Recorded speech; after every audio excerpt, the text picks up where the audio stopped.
The shotgun blast tore through the twilight like a devil's whisper, splintering the barn door just inches from my head. I dove behind a rusted tractor, heart slamming against my ribs, the metallic tang of blood already thick in my mouth from where I'd bitten my tongue. "Kenneth, you son of a bitch. You think you can just waltz in here like you own the goddamn prairie?" Lucas's voice boomed from the shadows, raw and ragged, laced with that Texas drawl that used to make my knees weak, but now just twisted the knife deeper. I was Marshal Kenneth Hale, badge number 478, out of the dusty precinct in Amarillo, Texas. Born and raised in the flatlands where the wind howls like a lonesome ghost and secrets bury themselves deeper than the cotton roots. 28 years old, with a jawline that could cut glass and eyes the color of storm clouds, I chased down rustlers, meth cooks, and every flavor of lowlife from the Panhandle to the Rio Grande. But nothing, no high-speed pursuit on I-40, no standoff in a dive bar off Route 66, had ever gut-punched me like this. Because the man hollering my name from the hayloft wasn't just some outlaw. He was Lucas goddamn Reyes, the one who'd stolen my heart 6 months back under a harvest moon. And now he was the prime suspect in a horse theft ring that had bled ranchers dry for a year. It started innocent enough, or so I told myself. Last spring, I'd pulled over a beat-up Ford F-150 on a back road near Lubbock, taillights flickering like fireflies on their last legs. The driver stepped out, boots kicking up red dust. And holy hell if he wasn't the finest thing I'd seen since that boy in high school gym class who made stealing glances feel like a federal crime. Lucas. 6'2" of lean muscle wrapped in faded Wranglers and a pearl snap shirt. His black Stetson tipped low over eyes like polished obsidian. A 5 o'clock shadow framing lips that curved into a smirk promising trouble and salvation in equal measure. "Evening, officer," he drawled, handing over a license that screamed drifter. Born in El Paso. No fixed address, occupation, ranch hand. But there was something in the way he held my gaze, unblinking, like he saw right through the star on my chest to the ache I'd buried since coming out at 18 and watching my old man walk out the door. We'd talked for an hour that night, engines idling under a sky bruised purple by the setting sun. He confessed to running from a bad breakup in Austin. Some ex who'd promised forever then shattered it with a closet full of lies. I shared my own ghosts. The academy days dodging homophobic taunts. The parade of one-night stands in anonymous motel rooms that left me emptier than before. By dawn, we'd shared more than words. A kiss that tasted like whiskey and wild sage. His hands rough from roping steers mapping the scars on my back like they were constellations. "Your trouble, Marshal," he'd murmured against my neck, and I'd laughed. Because yeah, I was, but damn if it didn't feel like home. That was the hook, the line, and the sinker. For 5 months, we danced that dangerous tango. Stolen weekends at his bunkhouse on the Double R Ranch, where the air smelled of leather and fresh-cut alfalfa. Nights tangled in sheets that smelled like him, sweat and sandalwood. Whispering dreams of a life beyond the badge and the branding iron. He'd cook me huevos rancheros at sunrise, his fingers lingering on mine as he passed the plate, and I'd trace the tattoos on his forearms, roses entwined with barbed wire, a reminder of the foster homes that had toughened him up. "You're the only one who's ever seen me, Ken," he'd say, voice cracking just a little. And I'd pull him close, pretending the world outside that creaky 4-poster bed couldn't touch us. But the world always does, doesn't it? It started with whispers in the station house. A string of quarter-horse thefts hitting ranches from Hereford to Plainview, animals vanishing like smoke, fences cut cleaner than a surgeon's scalpel. Folks were spooked, insurance claims piling up like tumbleweeds. Then came the tip, a grainy security cam shot of a truck matching Lucas's description parked near a breached corral at midnight. My gut twisted when I saw it, but duty's a cold mistress. I buried the doubt, filed the report, and when the sheriff greenlit a sting, I volunteered to lead it. Personal stake, I lied, ignoring the way my chest caved in. Now here I was, crouched in the musty gloom of the old Whitaker barn on the outskirts of Canyon. The kind of forgotten relic where spiders spun empires and ghosts held court. Intel said the thieves used it as a drop point, stolen tack, falsified papers, maybe even the horses themselves before shipping north. My backup was 10 minutes out, sirens silent to keep the element of surprise. I had my Glock drawn, suppressor screwed on tight, the weight of it familiar as an old grudge.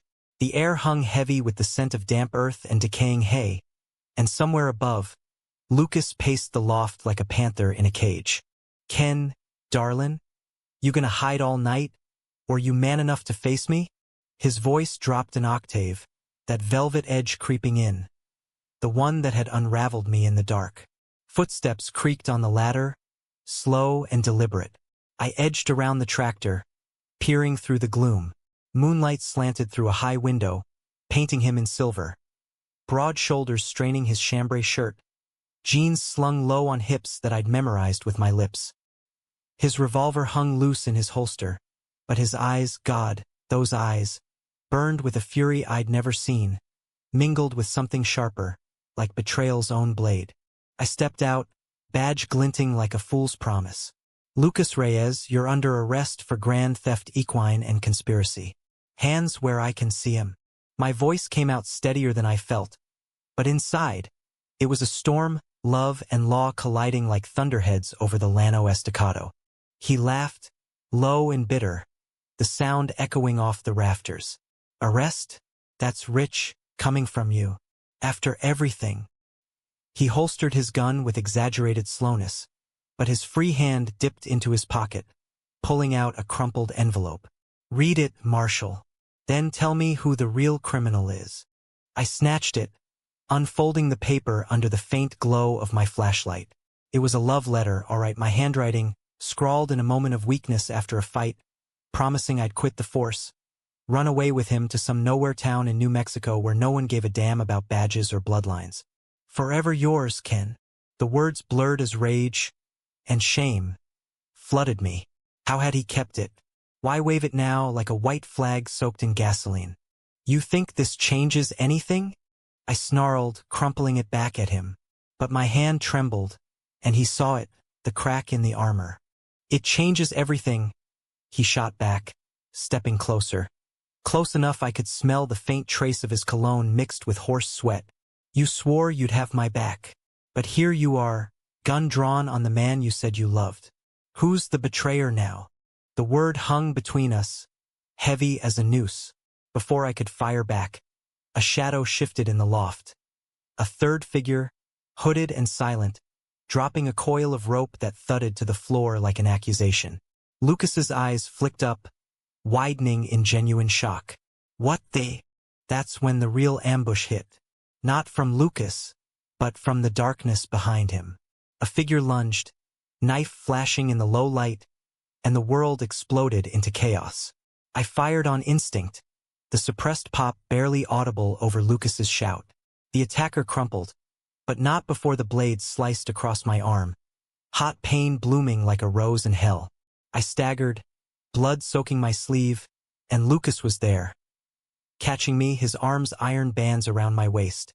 "Jesus, Ken, hold on." His voice broke, that cowboy cool shattered. He dragged me behind a stack of bales, pressing his bandana to the wound, his free hand cupping my face with a tenderness that nearly undid me. "Why'd you come alone? You idiot." "Backup's coming," I gasped, but the pain was a roar, and his touch, God, his touch was the only anchor. Our eyes met, and in that suspended second, the barn faded. No badges, no thefts, just us, two broken boys from the heartland clinging to a love that the world deemed unfit. But love's a fragile thing in the Dust Bowl. Sirens wailed in the distance, closing fast, and with them, the truth I'd buried deeper than any grave. Lucas wasn't the thief. He was the bait, the inside man I'd unknowingly set up, feeding tips to the feds to take down the ring his own brother ran. And me? I'd been the blind fool, chasing shadows while the real monster laughed from the shadows. As the first cruiser lights pierced the night, Lucas leaned in, lips brushing my ear. "I never stopped loving you, Ken, even when it hurt like hell." Then he pulled back, that unexpected move hitting harder than any bullet. He slipped the envelope into my pocket, holstered my gun for me, and stood, hands raised, surrendering not to me, but to the life we'd almost had. The deputies swarmed in, cuffing him rough, barking orders like it was just another collar. I watched, numb, as they hauled him toward the wagon, his gaze locking on mine one last time. Pleading, proud, utterly wrecked. "Tell him the truth," he mouthed, and I nodded, even as my world splintered. That night in the Whitaker barn marked the end of us, or so I thought. But betrayal's just the first act in a story like ours, one laced with the grit of the American West, where love doesn't die easy, and redemption comes wrapped in barbed wire and second chances. The holding cell in Amarillo smelled like regret and cheap bleach, the kind that couldn't quite mask the undercurrent of despair from 100 men who'd paced its concrete floor before me. I sat on the bunk, arm bandaged tight, staring at the envelope Lucas had slipped me like it was a grenade with the pin half pulled. Outside, the Texas sun clawed its way up, turning the sky a merciless blue. But in here, time dragged like a lame Mustang. Sheriff Harlan, gray-haired bulldog with a mustache like a broom bristle, had grilled me for hours after the raid. "You compromised, Hale? That cowboy sweet-talk you into dropping the hammer." I'd stonewalled him, claiming the wound addled my brain, but the truth festered. Lucas wasn't the villain.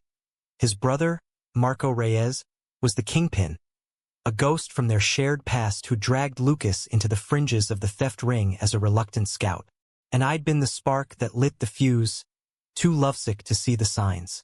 Flashback to those early days, when the world was just us and the endless horizon. After that roadside pullover, we'd met up in secret spots only locals knew. The salt flats outside Lubbock, where mirages danced like fever dreams, or the drive-in theater in Levelland, screens flickering with old John Wayne flicks while we steamed up the truck windows. Lucas had a way of making the ordinary electric.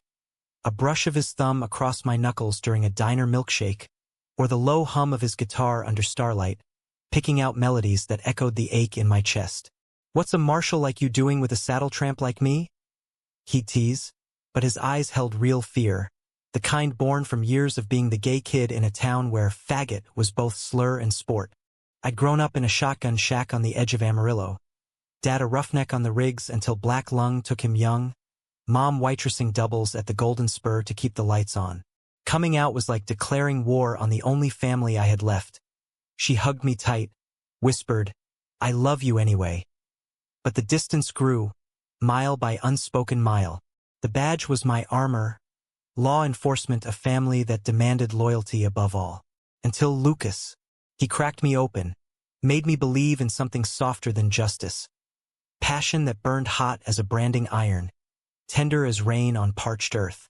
We'd spent a weekend at the Double R's back 40, away from prying eyes. He taught me to rope a calf, laughing when I tangled myself worse than a tumbleweed in barbed wire. "Patience, Ken. It's all about the feel." His hands guided mine on the lariat, bodies pressed close, and by nightfall, we were lost in each other under a quilt stitched by his abuela. He traced the line of my collarbone, murmuring stories of El Paso border nights, sneaking across the Rio to dance in hidden cantinas where men loved men without apology. "One day we'll go there," he promised. "Build something real. No hiding. But reality's a coyote always circling." Marco showed up unannounced one humid July evening, rolling in on a Harley that growled like thunder. Older by 5 years, built like a linebacker gone to seed, with tattoos snaking up his neck and eyes that promised violence wrapped in charm. "Little bro's got himself a city boy," he'd grinned, clapping my shoulder too hard. But Lucas tensed, the air turning thick as dust storm. Marco was the black sheep in and out of juvie since they were kids, graduating to horse theft after their folks died in a rig crash. "Family looks out for family," he'd say, but it was code for coercion. Lucas feeding him scraps of ranch gossip to keep the peace, never knowing it'd snowball into felony. I should have seen it then, the way Lucas's jaw clenched when Marco mentioned business opportunities.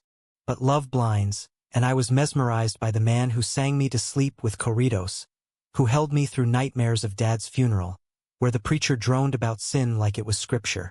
We talked futures, him saving for his own spread, me eyeing a desk job in Austin, away from the badge's grind. "We'll adopt a pack of mutts," he'd joke, "and argue over who gets the big side of the bed." It felt possible in those stolen hours, like the American dream wasn't just for straights in picket fence suburbs. The betrayal crept in slow, like floodwater after a gully washer. First, the late nights Lucas claimed were branding season overtime. Then the burner phone he hid in his boot. Buzzing like a hornet, I pretended not to hear. I confronted him once, after a double shift chasing a false lead on the thefts. "What's going on, Luke? You pulling away?" We were in his bunk, sheets twisted from a half-hearted makeup, his back to me. He rolled over, eyes shadowed. "Just ghosts, Ken. Marco's in town, stirring shit. Nothing I can't handle." I believed him because what else could I do? Trust was our currency, fragile as a prairie rose. But when the tip came in, anonymous, routing through the station's hotline, I connected dots I'd willfully ignored. The truck plates matched Marco's, but the driver? Blurry. But the build screamed Lucas. My hands shook as I pinned the photo to the board, whispering prayers to a god who'd long since tuned me out. The barn raid was meant to be clean. Me and 2 deputies circling the Whitaker place at dusk, wind whispering through the mesquite like a warning. But I'd gone ahead alone, ego or instinct, I still can't say, claiming I needed eyes on the perimeter. That's when the shot rang out, not from Lucas, but from Marco's hidden perch, using his brother as cover. In the melee, as deputies swarmed, Marco bolted, but not before cuffing Lucas with zip ties from his own kit, snarling, "You ratted me out, you queer piece of shit?" The truth spilled then.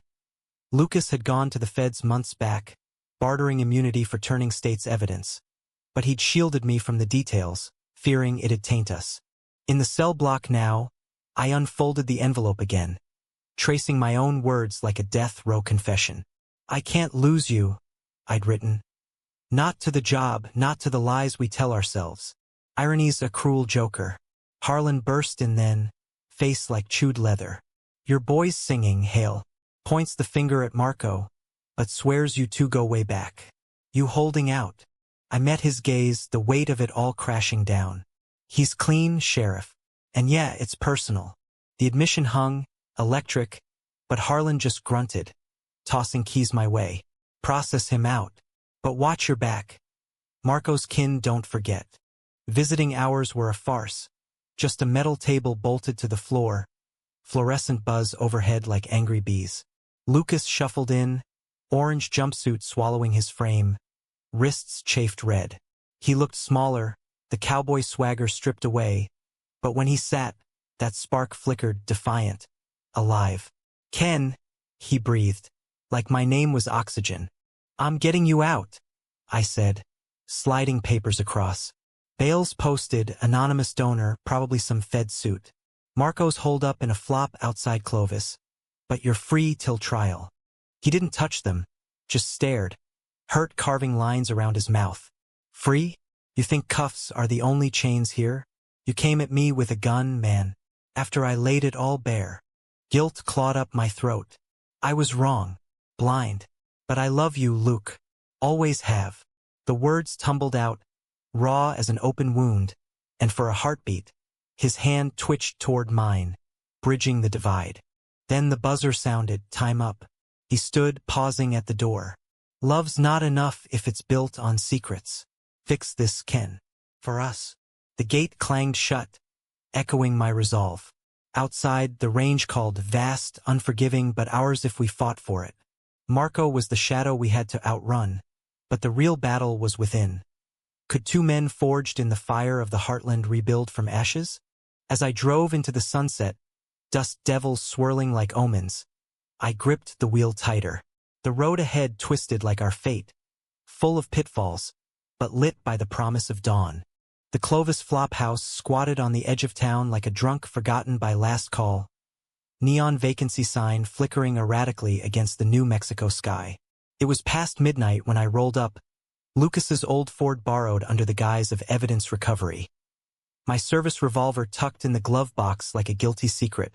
Bail had sprung him by noon, but freedom's a relative term when your brother's got a vendetta and the feds are circling like vultures.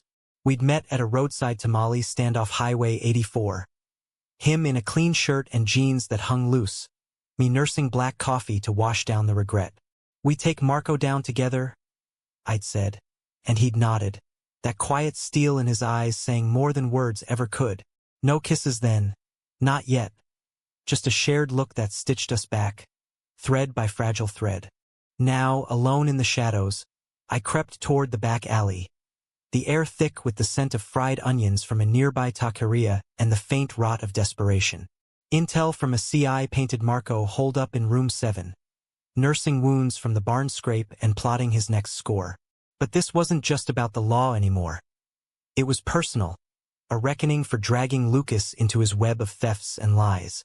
Marco had preyed on their blood tie, twisting family into a noose, promising protection after their parents' crash, then leveraging it for alibis and lookout gigs. Lucas had endured it for years, until love gave him the spine to break free. Me. I picked the lock with a kit from the academy days, the tumblers clicking like hesitant confessions. The door eased open to a haze of cigarette smoke and stale beer. Marco sprawled on a sagging mattress, .45 on the nightstand, TV droning infomercials. He was a bigger version of Lucas. Same sharp jaw, but bloated by bitterness, scars from bar fights mapping his knuckles like a threat. He stirred as I stepped in, eyes snapping open, hands snatching the pistol. The fuck? Hale? You got balls, cowboy cop. Drop it, Marco. You're done. My Glock was out, steady, but my pulse thrummed with the echo of Lucas's voice. He's dangerous, Ken. Cornered rattler. Marco laughed, a wet, ugly sound, swinging his legs off the bed but keeping the barrel low. Done? Says the badgefucker sniffing around my brother. Yeah, I know all about you too. Bunkhouse romps and whispered sweet nothings. Pathetic. The slur landed like a slap, but I held, remembering Lucas's stories. Marco's fists when he found out about Lucas's first boyfriend. The beatings masked as tough love. He's weak, always was. Needed me to man up. You're poison? I spat, edging closer, the room shrinking to the space between us. Using him for your scams, stealing horses like it's 68 and you're Billy the Kid. But family's not a chain, Marco. It's choice. He sneered, rising slow, pistol rising with him. Choice? Like Lucas choosing you over blood? He ratted me to the suits, my own flesh. For what? A fairy tale? The betrayal in his voice cracked, raw grief beneath the rage. For a second, I saw the boy he'd been orphaned lashing out. But pity's a luxury in standoffs. Lower the gun. Make this right. My finger hovered on the trigger, sweat beading despite the chill. He didn't. Instead, he lunged. A bull in a china shop of regret. And the world narrowed to powder flash and thunder. My shot took him in the shoulder, spinning him into the wall. His wild spray shattered the mirror, shards raining like judgment. I tackled him, knee in his back, cuffs biting into wrists slick with blood. It's over, I growled, radioing it in as he cursed, the fight draining like air from a punctured tire. By dawn, the New Mexico State Police had him in custody, the flop secured as a crime scene, stolen tack in the closet confirming the ring's reach. Lucas waited in the truck, face pale under the brim of his hat, when I climbed in reeking of cordite. You good? He asked, voice thick. Yeah. Clean hit. Silence stretched, the highway unspooling east toward Texas, dawn painting the dashboard gold. His hand found mine then, tentative, calluses rough against my palm. He say anything? Just ghosts. I squeezed back, the touch igniting embers we'd banked too long. About us. He knew Luke. Hurt him more than the bullet. Lucas exhaled, long and shaky. Marco's always hated what he couldn't control. Me loving you? That was the last straw. He turned, eyes searching mine in the half-light. But I do. Love you. Even when it scares the hell out of me. The kiss came fierce, born of survival. A clash of lips and teeth. Hands fisting shirts as if the other might vanish. We pulled over at the state line. Mesquite thicket shielding us from the world. And there, in the truck bed under a wool blanket, we reclaimed what the Badges and brothers had tried to steal. His body was a map I'd charted 100 times. Firm plains and soft hollows, the salt of his skin mingling with mine. Don't let go. he whispered as we moved together.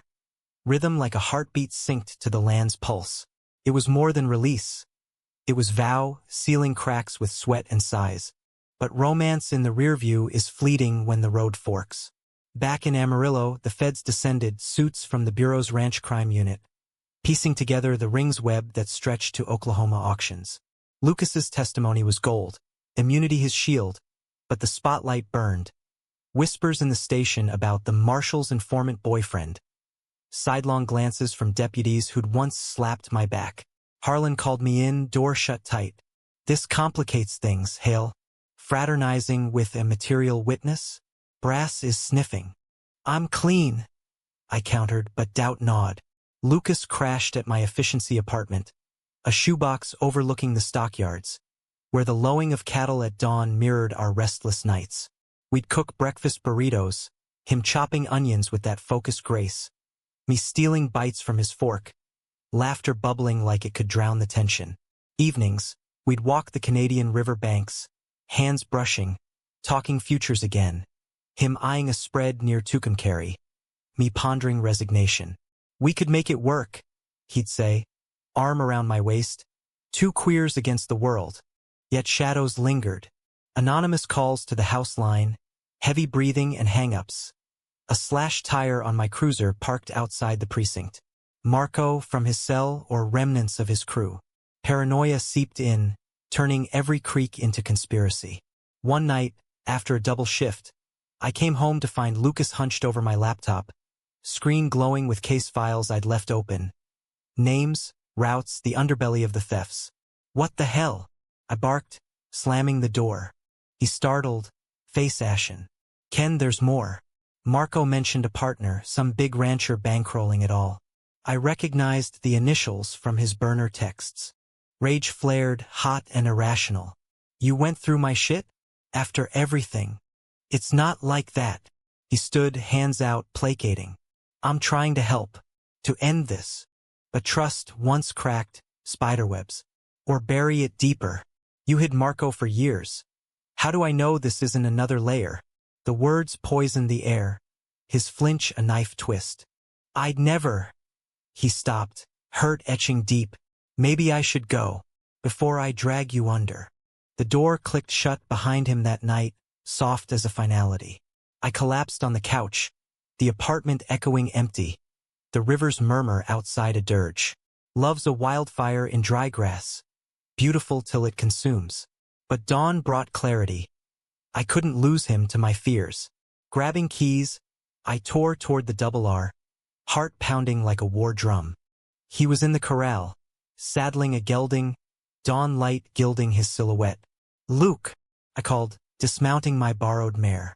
He turned, wariness in his stance, but I closed the distance, pulling him into a hug that crushed the breath from us both. I'm sorry, scared shitless, but sorry. Forgiven, he murmured into my hair, arms tightening. But we faced this together. No more secrets. We rode out then, into the mesquite whispers, plotting our hunt for the ghost rancher. The range stretched infinite, a canvas for our story, dramatic, tender, laced with the human ache of men loving against the odds. But as thunderheads gathered on the horizon, I wondered, could we outrun the storm, or would it break us wide? The thunderheads rolled in like avenging angels over the high plains, fat with rain that hadn't fallen since June, turning the air electric with promise and peril. Lucas and I hunkered in a roadside motel outside Tucumcari, the kind with vibrating beds and walls thin as gossip, piecing together the puzzle of the ghost rancher from scraps. Encrypted texts from Marco's phone, a ledger hidden in the flops floorboards listing payoffs to JB, initials that screamed John Baxter, the silver-haired cattle baron who'd hosted every auction where stolen horses vanished into thin air. Baxter, old money from Lubbock Blue Bloods, board member of the Texas Horsemen's Association, the kind of man who shook hands with senators and bedded mistresses in Dallas high-rises. Why horses? I'd puzzled, staring at the neon clock ticking 2:17 a.m. Lucas, shirtless beside me, traced patterns on my chest with a fingertip, his touch a balm against the storm's growl. Insurance, he said simply, voice low to not wake the neighbors. Baxter breeds champions, but a drought hit hard. Feed costs through the roof, market tanking. Faking thefts pads claims, keeps the empire afloat. Marco was the muscle. I was the unwilling eyes. Guilt shadowed his face, that beautiful ruin, and I pulled him closer, lips brushing his temple. Not you, him. But the web ensnared us all. Baxter's reach extended to dirty cops. Whispers of payoffs in the precinct coffee room I'd ignored in my tunnel vision. We'd gone rogue after that fight. Lucas's abrupt exit a catalyst. No badges, just us, two lovers turned vigilantes in a Western redux. Harlan had suspended me pending internal review, citing the barn's irregularities. But I smelled Baxter's influence. Lobbyists pulling strings like reins on a Mustang. We tracked a lead to Baxter's spread, the Lazyby Ranch. 10,000 acres of prime grassland dotted with white-fenced paddocks. A mansion that looked plucked from a glossy mag posing as buyers from out of state. We'd sweet-talked a tour guide. A fresh-faced kid named Tommy, all freckles and eagerness.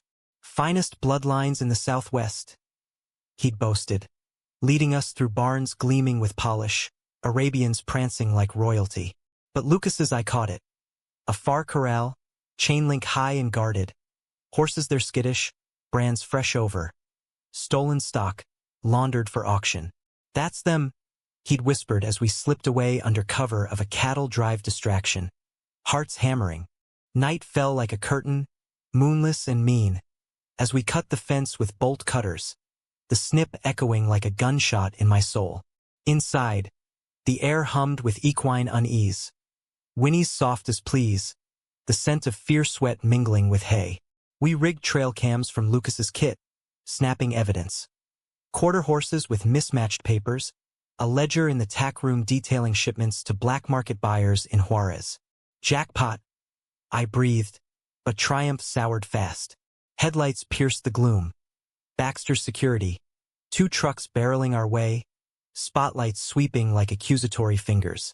Run!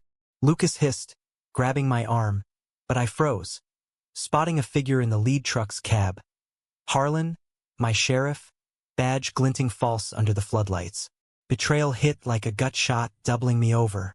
Harlan, the man who'd mentored me through academy haze, bought me my first legal beer. Now in Baxter's pocket, it unraveled everything. The anonymous tips steering me wrong, the suspension a ploy to flush us out. We bolted for the arroyo, boots pounding red dirt, the chase a blur of shouts and revving engines. Bullets whined past, pinging off rocks. Rubber, thank God, but close enough to taste mortality. Lucas shoved me into cover, a dry creek bed choked with creosote, his body shielding mine as shots kicked up dust devils. Stay down, he yelled, firing a warning from his .38, the crack splitting the night. But Harlan's voice boomed over a bullhorn. Hail, Reyes, stand down. This ends now. The trucks halted, doors slamming, for shadows advancing. Deputies I knew, faces hard. Harlan stepped forward, paunch straining his vest, eyes avoiding mine. Son, you crossed a line. Trespassing on private land? Tampering with evidence. Evidence. I roared, scrambling up, dirt caking my jeans. You're the tamperer, Sheriff, in bed with Baxter. Taking kickbacks to look the other way while he bleeds the county dry. Murmurs rippled through his men. Doubt flickered. Harlan's face twisted, mustache quivering. Lies from a suspended hothead. Baxter's a pillar. A thief. Lucas cut in, voice steady as rain thunder, holding up his phone. Videos uploading live to a Fed contact we'd looped in pre-raid. And you've got the receipts. Care to explain the deposits in your offshore account? The bullhorn clattered to the ground. Harlan's bluff crumbled, shoulders sagging like a punctured balloon. It was one time, he muttered, but we both knew better. A slow slide into corruption, small bribes snowballing till the man was lost. His deputies lowered weapons, one cuffing him rough, the others securing the scene as sirens wailed federal approach. In the aftermath, as floodlights bathed the corral in stark white, Baxter emerged from the mansion. Silk robe over pajamas, face thunderous. This is slander, he blustered to the arriving suits. But the ledger sealed it. Millions in fraud, an empire built on deceit. Lucas and I stood shoulder to shoulder, battered but unbroken, watching the Baron led away in cuffs that pinched his manicured wrists. "You too," the lead fed, a wiry woman named Ruiz, said later over lukewarm coffee at the station, stirred a hornet's nest. But damn if it wasn't the right one. Testimonies given, Harlan and Baxter indicted, the ring dismantled, horses returned, ranchers made whole. But victory tasted bittersweet, the cost etched in the lines around Lucas's eyes, the tremor in my hands from phantom recoil. We drove back to Amarillo at dawn, rain finally breaking in sheets that washed the plains clean. The cab was quiet, his hand on my thigh a constant. "What now?" he asked, voice soft against the wiper's rhythm. "Us," I said, simple as scripture. But the heartland doesn't forgive easy. Whispers followed. Me reinstated but under cloud. Lucas hailed a hero yet eyed as that informant queer. A bar fight in Leveland. Some drunk ranch hand slurring slurs. Ended with Lucas's knuckles bloodied and my badge flashing warning. "Go home, Ken," he'd urged after, ice on his split lip. "Before they make you choose." I didn't. Instead, I chose him. Resigning the commission that afternoon, Harlan's replacement nodding understanding over a firm handshake. "Find your peace, Marshal." Peace. A word that fit the cabin we leased on the Double R's edge. Wood smoke curling from the chimney, Lucas's guitar strumming evenings as I learned the ranch ropes. Mending fences, gentling colts, our hands entwined in the work. Yet drama lingered, romantic and raw. One stormy night, as hail pelted the tin roof, he confessed deeper wounds. The Foster scars, Marco's shadow even from prison. "I fear I'll ruin you," he whispered, curled against me.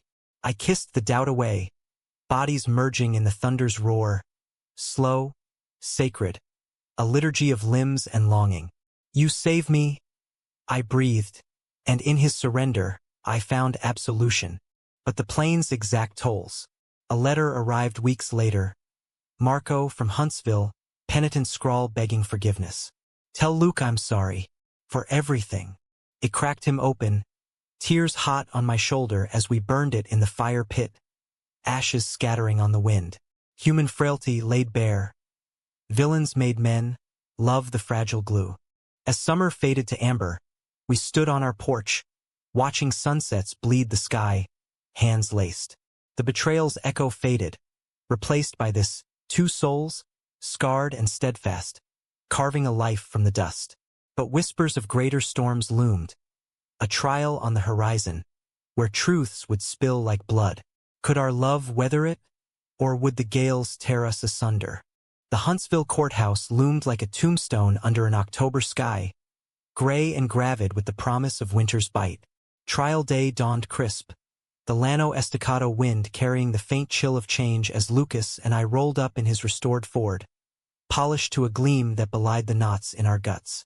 6 months since the Lazenby takedown, and the air still hummed with fallout. Baxter's empire crumbled in asset seizures, Harlan rotting in a cell with ex-cons he'd once caged, the horse ring's tentacles severed from auctions to the border. But justice's theater demanded spectacle, and we were star witnesses. Lucas, the prodigal informant. Me, the ex-marshal turned civilian avenger. "It'll be quick," the prosecutor, a sharp-eyed Latina named Valdez, had assured us over prep calls.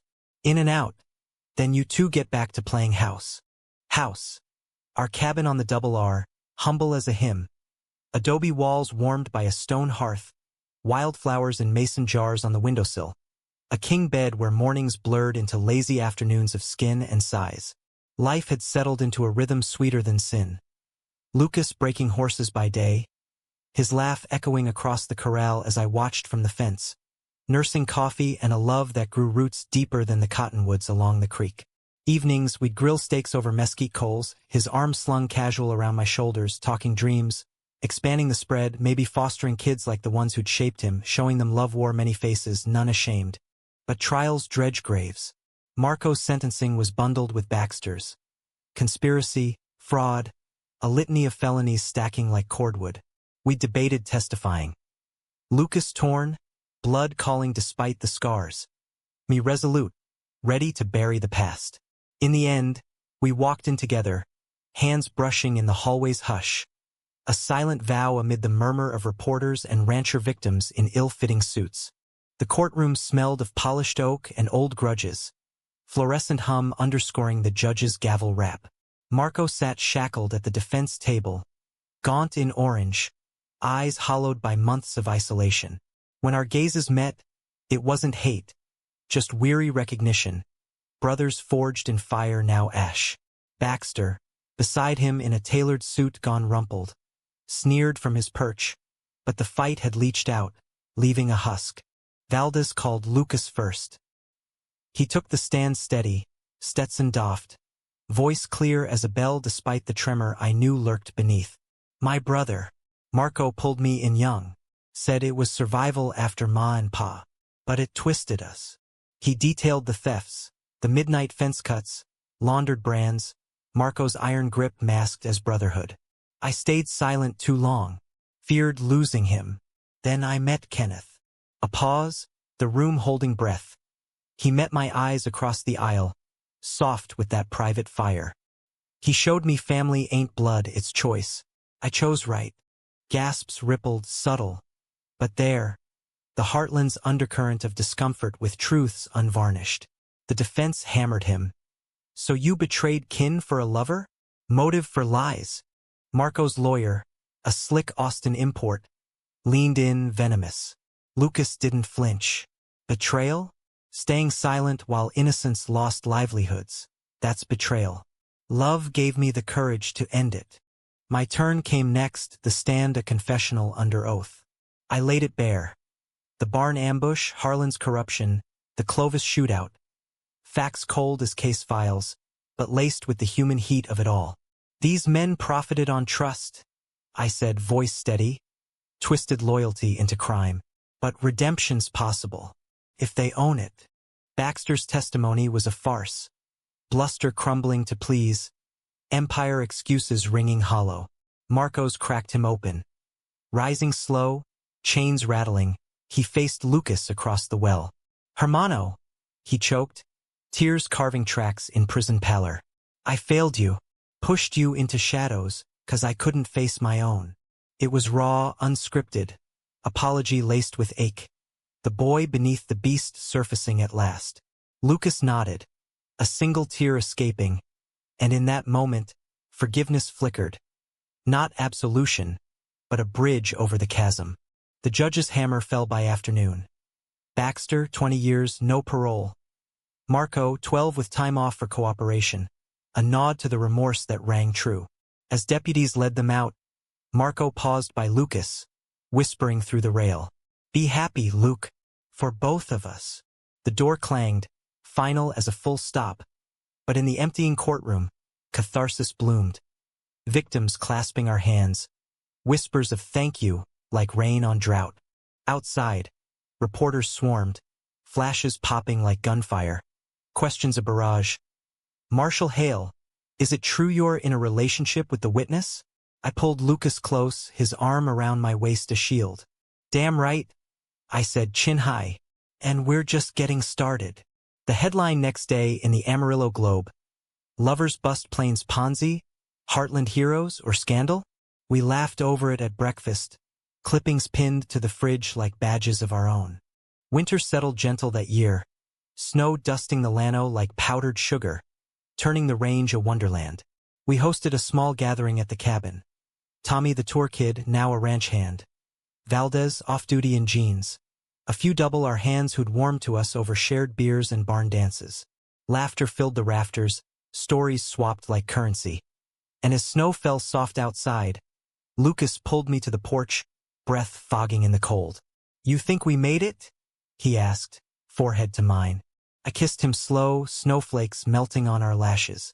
More than made it. We built it. Our life.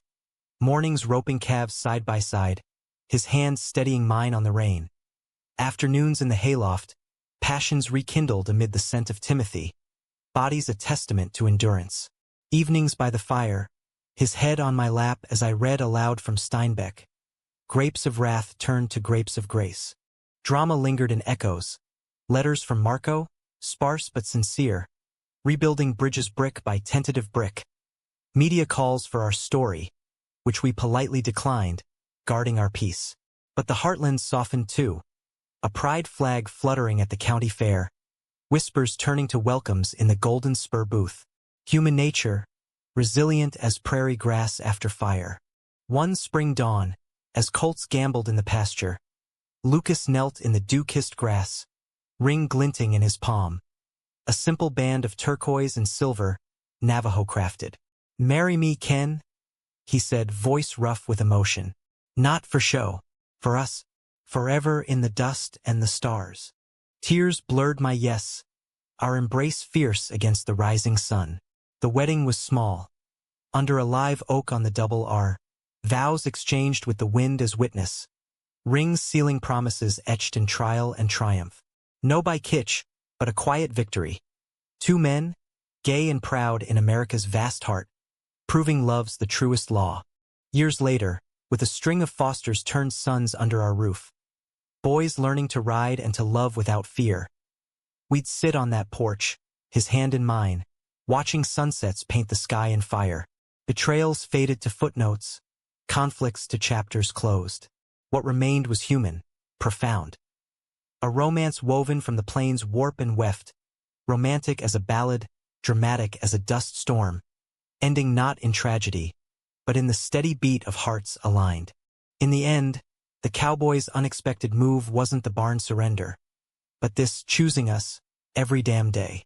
And in the heartland's embrace, we rode on, unbound.